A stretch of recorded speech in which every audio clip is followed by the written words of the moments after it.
Pak, ini asap kebakaran hutan sudah sampai Malaysia seperti apa? Sarawak ya, kebetulan anginnya memang agak mengarah ke sana waktu itu, tapi suka bolak-balik gitu. Woi anjing, jangan kesana balik, kasihan kan negara tetangga kita. Bagaimana dengan anggaran 80T, Pak Anies sebagai gubernur tidak dapat berbuat sesuatu yang berarti untuk mengurangi polusi? Terima kasih. Bila masalah polusi udara itu bersumber dari dalam kota Jakarta, maka hari ini, besok, minggu depan konsisten selalu akan kotor. Tapi apa yang terjadi? Ada hari di mana kita bersih, ada hari di mana kita kotor. Ada masa minggu pagi Jagakarsa sangat kotor. Apa yang terjadi? Polusi udara tak punya KTP. Angin tak ada KTP-nya. Angin itu bergerak dari sana sini. Ketika polutan yang muncul dari pembangkit listrik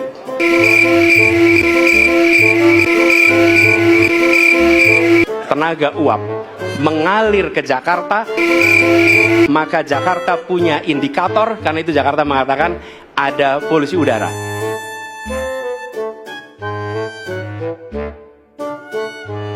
A few moments later. Ya susah kalau kita menyalahkan angin dari mana-mana ya. Assalamualaikum warahmatullahi wabarakatuh. Nah, akhirnya ya, omongan Anies Baswedan di saat debat Pilpres kembali viral saat ini, di mana dulu Anies Baswedan ya sering menjadi bahan olok-olokan oleh kaum 58. Nah, dulu ditertawakan, sekarang kita ngerti maksud ucapan angin tidak punya KTP. Nah, kebakaran Kalimantan kirim asap sampai ke Sarawak, bikin kualitas udara anjlok. Jadi asap kebakaran hutan ini ya terbawa sampai ke Sarawak, Malaysia. Bahkan pemerintah Malaysia di Sarawak sana ya sampai meliburkan lebih daripada 500 sekolah dampak daripada kebakaran hutan di Kalimantan. Nah, sekarang akhirnya terbukti apa yang pernah disampaikan oleh Anies Baswedan bahwa angin tidak punya KTP. Jadi kebakaran daripada hutan Kalimantan dampaknya dirasakan oleh negara tetangga seperti Sarawak, Malaysia. Bahkan ini cukup memalukan ya, mereka harus meliburkan sekolahnya. Bahkan Anies Baswedan sempat mengomentarin ya di kolom komentar mengatakan bahwa angin tidak punya paspor ya. Angin pun tidak punya paspor sehingga sampai ke negara tetangga Malaysia. Nah, netizen juga mempertanyakan kemana ya Menteri Hutan yaitu Raja Juli Antony. Jadi di saat hutan Kalimantan terbakar, kemana ini? Pray for Indonesia ya, sedih banget dengernya ya, kebakaran di mana-mana. Semoga lekas berlalu dan semoga saudara-saudara kita yang berada di sana diberikan kekuatan dan dilindungi oleh Tuhan. Terus kalau begini, ini siapa yang bertanggung jawab? Hah? Menteri Hutan itu di mana Menteri Hutan itu? Si Raja Julid. Hah? Raja Julid kemana Raja Julid? Masih main domino? Apa masih ngurusin amplop? NTT belum selesai ya. Duka NTT belum selesai. Sudah berduka lagi Indonesia, Kalimantan. Itu duka di NTT. Kemana? Kemana batang hidungnya si Pinocchio? Hah? Pinocchio Solo, Raja Solo. Di mana batang hidungnya ya? Raja Lampung, Raja Jawa. Hah? Raja NTT, padahal baru dinobatkan jadi Raja NTT, tapi batang hidungnya nggak kelihatan. Ya, nggak kelihatan melangkah kakinya ke sana. Nunjukin hidungnya kagak. Si raja-rajaan ya, Raja Kodok. Raja apa lagi? Raja OCCRP, Raja Koruptor ya. Raja Setan itu ya, nggak ada batang hidungnya kelihatan. Ini mau berangkat, kabarnya kan mau ke Kalimantan juga, mau ke Kalimantan, mau main raja-rajaan lagi ya. Keburu kebakaran di Kalimantan. Raja Setan itu. Nggak ada kata lain selain pecat dan adili Menhub Raja Juli Antony. Lo lihat ya, ini udara Jakarta yang kelihatannya cerah. Padahal sebenarnya sesek banget indikator udaranya. Apalagi di Kalimantan sana yang jelas-jelas kelihatan berkabut asap. Gue nggak bisa bayangin seberapa parah itu indikator udaranya dan seberapa membunuh itu udaranya. Dan teman-teman, kasus kebakaran hutan itu nggak barang baru. Apalagi kita tahu pembalakan liar itu sering terjadi. supaya gampang bikin lahan ini terbuka ya kan, dari hutan jadi sawit, dari hutan jadi industri misalnya, dibakar supaya cepet, supaya nggak perlu pakai eskavator, supaya nanti lahannya jadi subur gara-gara abu. Kita tahulah praktek itu sering terjadi dan ngorbanin masyarakat banyak. Dan yang nyebelin adalah Menhut Raja Juli Antoni ini, satu, sekarang tidak ada transparansi akan apa yang dia mau lakukan. Kedua, pertanggungjawabannya apa? Ketiga, dia aja pernah duduk bareng main domino sama pembalak liar, teman-teman. Pembalak liar. Jadi kita berharap apa sama Menhut yang main sama pembalak liar? Kurang apa untuk sekarang presiden mereshuffle dan juga penegak hukum mengadili dia, menginvestigasi dia? Apalagi dia pernah punya kasus korupsi yang kemarin KPK sempat lakukan gitu ya, pemanggilan. Jadi teman-teman, kita harus pray segera untuk Kalimantan, dan berdoa tuh nggak cukup, kita perlu menuntut negara segera mengambil langkah tindakan, kebijakan. Apalagi ini udah nyangkut nama baik Indonesia kok, udah sampai Malaysia, udah sampai Brunei, dan masyarakat di sana loh, gue harus bayangin sesek apa. Kita belum selesai soal NTT, kita belum selesai soal Sumatera, kita belum selesai soal keracunan MBG, belum selesai soal banyak mahasiswa yang nggak bisa kuliah gara-gara biaya, ditambah lagi bencana ini. Kita butuh negara yang cepat dan punya sense of crisis. Kita butuh negara tidak membiarkan banyak masyarakat menjadi korban. Kita butuh kepemimpinan tegas untuk memecat dan mengadili pejabat-pejabat yang justru mengenabling berbagai bencana ini. Gue rasa Menteri Kehutanan yang paling bangsat ya si Raja Juli Antoni. Hampir 33.000 hektar hutan dan lahan se-Kalimantan itu angus kebakar. Dan gak ada sedikit pun suara dari Menteri Kehutanan si Raja Juli Antoni. Itu baru hutan. Belum lagi sumber daya lain yang ada di sana yang seolah-olah tuh gak dipeduliin sama sekali. Udah mau jalan 2 bulan sampai hari ini, setiap hari itu selalu mati lampu. Bisa sekali atau 2 kali mati lampu dalam 1 hari. Kadang 2 jam mati, kadang 4 jam, bahkan pernah sampai 8 jam mati total. Belum lagi BBM Pertalite di sana. Antrian bisa 1 jam lebih. Pas udah capek-capek ngantri, kalau dapat syukur, kalau nggak dapat ya sudah. Air pump juga sama. Kalau pas mati lampu, ya wassalam. Mau nggak mau, ya beli air tandon. Dan yang paling parah lagi, aparat di sana tuh bener-bener sibuk banget ngurusin pajak kendaraan yang ngantri di pom bensin. Jujur gue salut sama mentalnya orang Kalimantan. Coba kalau di Pulau Jawa ada mati lampu berturut-turut seminggu aja gitu. Gue jamin bakalan pada demo besar-besaran tuh yang ada. Emang bangsat semua itu para pejabat yang nggak peduli sama Kalimantan. Kalian itu kerja untuk rakyat. Yo beresin itu masalah-masalah di Kalimantan. Jangan diem aja goblok. Apa lo? Banyak termul yang bilang kalau kebakaran hutan saat ini tuh karena efek musim kemarau. Oke, fine. Terus ini gimana jelasinnya? Kok bisa? Kebakarannya cuma di Pulau Kalimantan yang bagian Indonesia doang. Di Brunei dan Malaysia nya nggak kesentuh. Apakah di Brunei dan Malaysia itu beda musim dengan Pulau Kalimantan bagian Indonesia? Sekarang gue coba iseng ngelihat pulau lainnya, yaitu Pulau Papua. Kok bisa Pulau Papua yang bagian Indonesia ada kebakaran, tapi yang bagian Papua Nugini nggak ada kebakaran? Apakah emang beda musim juga? Terus gue dikirimin video ginian di WA nih. Gimana, Mang? Apinya? Ada. Tadi ada Mang di situ. Ada. Belum enggak?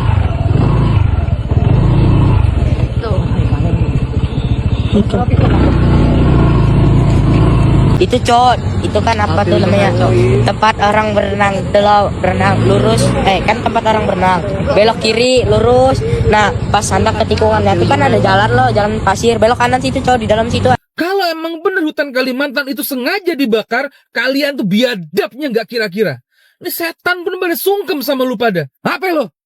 Raja Juli mana Raja Juli? Nongol dong, jangan diem-diem aja. Lo nggak peduli apakah karhutla di Kalimantan ini terjadi karena El Nino, karena kondisi ekstrim, atau karena sengaja dibakar oleh pihak yang nggak bertanggung jawab. Gue nggak peduli, karena justru disitulah fungsi Anda sebagai Menteri Kehutanan. El Nino itu bisa diprediksi, artinya ketika peringatan dini sudah muncul, Anda seharusnya sudah bergerak. Pencegahan diperkuat, patroli ditingkatkan, titik rawan dipetakan, perusahaan diawasi, dan aparat disiapkan. Jangan sampai El Nino dijadikan satu-satunya alasan setelah hutan terbakar. Kita udah sama-sama tahu kok kalau 99% karhutla berakar dari aktivitas manusia. Maka pertanyaannya bukan cuma siapa yang membakar, tetapi juga apa yang sudah Anda siapkan sebagai Menteri Kehutanan sebelum api membesar. Dan mari bicara angka. Anda bilang 9 kasus sudah ditangani. Tapi sayangnya angka itu harus berhadapan dengan 25.000 lebih titik panas di area berizin. Jelaskan dong 2 angka itu secara berdampingan. Dari 9 kasus yang Anda sebutkan, jelaskan satu persatu kasus tersebut menyebabkan kebakaran di mana saja dan berapa banyak titiknya. Biar publik yang menilai apakah penanganannya sudah proporsional atau belum. Raja Juli, kami butuh Anda berada di garda terdepan. Kalau memang ada perusahaan atau pemegang izinnya terbukti lalai atau terlibat, pertanyaannya sederhana. Berapa izinnya sudah Anda cabut? Bukan berapa yang sudah peringatkan, bukan berapa yang sudah ditegur, tapi berapa yang benar-benar sudah dicabut. Rakyat berhak melihat hasilnya, bukan alasannya. Polda Kalteng tetapkan 12 tersangka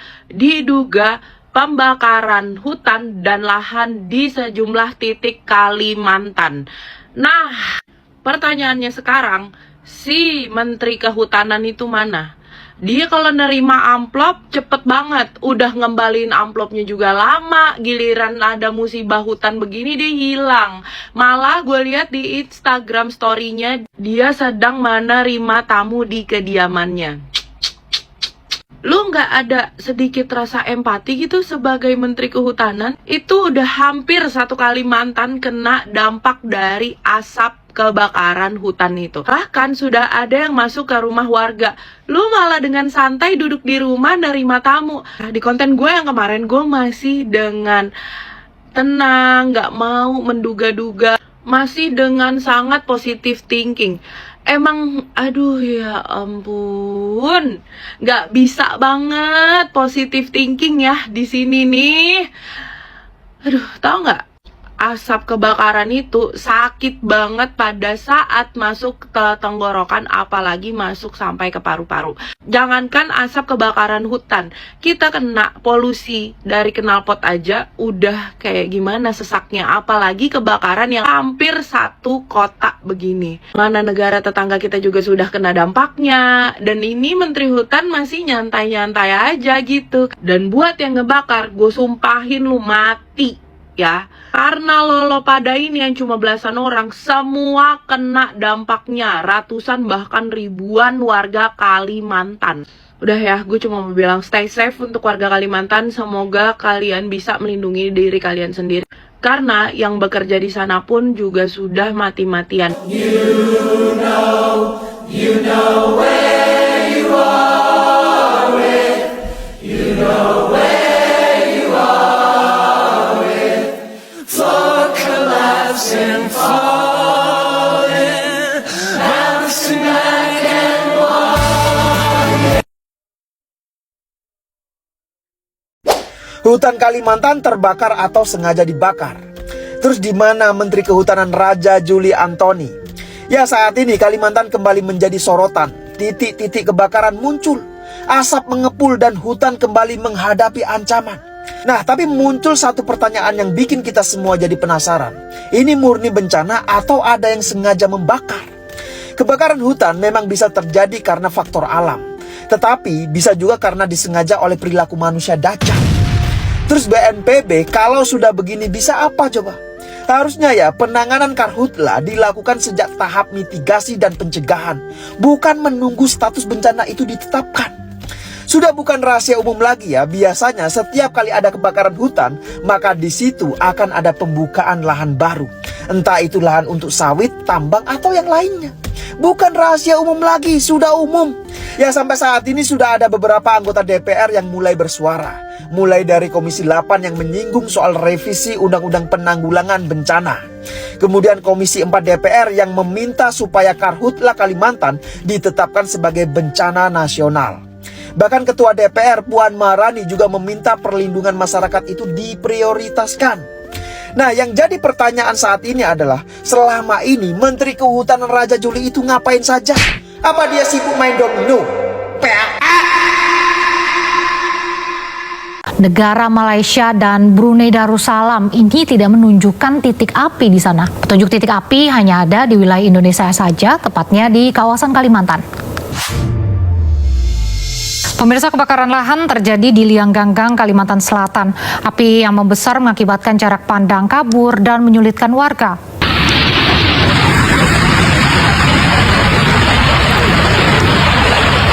Seperti inilah kondisi memprihatinkan di wilayah Kalimantan akibat kebakaran hutan. Salah satunya kebakaran lahan terjadi di Liang Ganggang, Kalimantan Selatan. Karhutla yang terjadi mengakibatkan jarak pandang warga menjadi terbatas. Ratusan titik api juga menyebabkan asap yang sangat pekat mengganggu pernafasan dan penglihatan.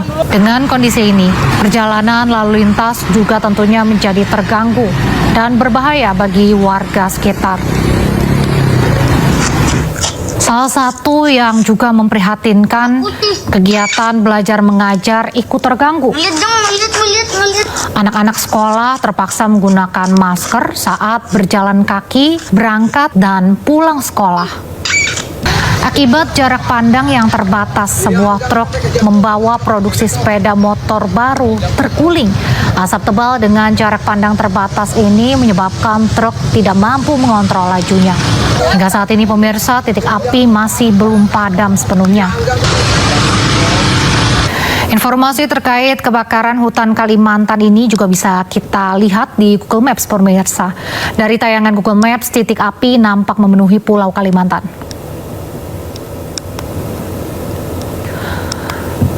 Inilah tayangan kondisi kebakaran hutan di wilayah Kalimantan saat kita mengetik keyword Karhutla Kalimantan. Nah, Google Maps langsung menunjukkan titik api yang terjadi memenuhi wilayah di Pulau Kalimantan.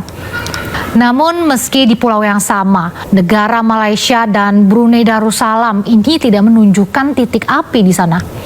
Petunjuk titik api hanya ada di wilayah Indonesia saja, tepatnya di kawasan Kalimantan. Kalimantan itu dibakar, bukan kebakar.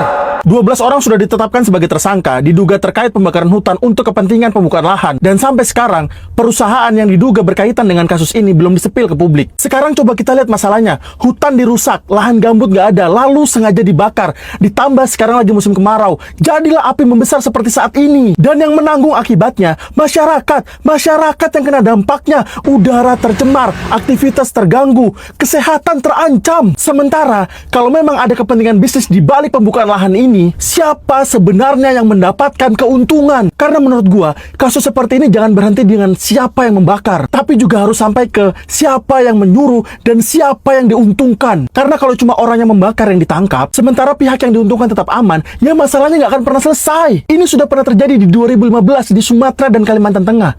Dan sekarang 11 tahun berlalu, 2026 terulang lagi kan? Jahanam memang. Kalimantan terbakar. Kita harus berdoa, tapi kita juga harus bertanya. Teman-teman, sebentar ya. Coba lihat video di belakang saya. Lihat apinya, lihat asapnya. Ini tuh bukan film. Ini Kalimantan kita sekarang. Dan sebelum kita ngomong angka, sebelum kita menyalahkan siapapun, saya ingin bilang dulu. Semoga saudara-saudara kita di Kalimantan diberi keselamatan. Semoga anak-anak, orang tua, dan petugas yang sekarang sedang berjibaku di lapangan itu dilindungi. Dan mudah-mudahan kondisi ini segera membaik. Tapi setelah kita berdoa, sebagai bangsa, kita juga harus mawas diri. Karena kebakaran hutan seperti ini tidak boleh terus kita anggap sekedar, ya namanya juga musim kemarau. Data BNPB terbaru sampai 20 Agustus itu mendeteksi sekitar 1487 hotspot di Kalimantan, 767 di Kalimantan Tengah, 560 di Kalimantan Barat. Sisanya tersebar di Kalimantan Selatan, Timur, dan Utara. Hotspot itu memang tidak otomatis berarti 1487 kebakaran, tapi kabut asapnya itu nyata. Di sejumlah wilayah jarak pandang itu sudah terganggu. Sekolah bahkan harus menyesuaikan kegiatan karena kualitas udara memburuk. Dan sekarang pertanyaannya, kenapa Kalimantan begitu rentan terbakar? Teman-teman harus tahu satu angka yang mengganggu saya. Walhi itu memetakan lebih dari 34.000 hotspot di Kalimantan sepanjang Januari sampai 27 Juli 2026. Dan sekitar 74%-nya itu berada di kawasan konsesi perusahaan, perkebunan sawit, pertambangan, dan perizinan pemanfaatan hutan. Apakah itu otomatis berarti perusahaan-perusahaan itu yang membakar? Tidak, tapi 74% itu terlalu besar untuk tidak diperiksa serius. Karena hutan tropis yang masih utuh sebenarnya punya pertahanan alami terhadap api. Kanopinya menjaga kelembaban, tanah dan gambut menyimpan air, ekosistemnya menjaga siklus air. Tapi begitu hutan dibuka, terfragmentasi, dibuat kanal, gambut dikeringkan. Yang tadinya seperti spons yang basah, perlahan-lahan bisa berubah menjadi bahan bakar. Dan kalau gambut sudah terbakar, apinya bahkan bisa merambat di bawah permukaan tanah. Itu sebabnya karhutla gambut luar biasa sulit dipadamkan. Sekarang, alamnya juga sedang tidak bersahabat. BMKG menyebut El Nino saat ini sudah masuk kategori sangat kuat. Juli kemarin, suhu rata-rata Indonesia itu sekitar 0,8 derajat Celcius di atas normal. Sungai Kapuas pun dilaporkan mengalami penurunan debit. Di Pontianak, minimnya hujan di daerah hulu bahkan membuat intrusi air laut semakin masuk ke Sungai Kapuas. Jadi, coba bayangkan, hutannya tertekan, gambutnya mengering, hujannya berkurang, suhunya meningkat. Lalu, satu percikan api itu bisa berubah jadi bencana. Nah, disinilah saya itu makin khawatir. Karena menghadapi resiko bencana sebesar Indonesia, kesiapan negara justru tidak boleh ikutan melemah. Anggaran program inti pencarian dan pertolongan Basarnas adalah 1,19 triliun pada 2024. Tahun 2025 turun jadi 642 miliar. Tahun 2026 turun lagi jadi sekitar 280 miliar. Dalam 2 tahun ada penurunan sekitar 76%. Untuk 2027, Basarnas menghitung kebutuhannya adalah 3,86 triliun. Tapi pagu indikatif yang diberikan itu baru 1,25 triliun. BNPB sendiri untuk 2027 itu mendapat pagu indikatif sekitar 500 miliar. Sementara tambahan 941 miliar masih harus diperjuangkan. Memang uang penanggulangan bencana Indonesia ini tidak hanya berada di 2 pagu ini. Ada dana siap pakai dan cadangan bencana. Tapi pertanyaannya tetap harus kita ajukan. Di negara yang hampir setiap tahun menghadapi gempa, banjir, longsor, letusan gunung, kekeringan, sampai kebakaran hutan, apakah kesiapsiagaan bencana boleh menjadi tempat kita berhemat? Saya tidak mau perdebatan ini berhenti pada siapa yang salah. Saya ingin kita belajar, evaluasi izin, jaga hutan yang tersisa, basahi kembali gambut yang rusak, tegakkan hukum kalau memang ditemukan pembakaran, perkuat petugas, peralatan, pesawat, helikopter, deteksi dini, dan anggaran kesiapsiagaan. Karena kita tidak boleh setiap tahun cuma menunggu api membesar baru kemudian panik mencari air. Hari ini kita semua berdoa untuk Kalimantan. Tapi setelah api ini padam, jangan sampai kita lupa lagi. Karena asapnya mungkin sekarang ada di Kalimantan, tapi hutan yang hilang, iklim yang berubah, dan masa depan yang ikut terbakar, itu adalah milik kita semua.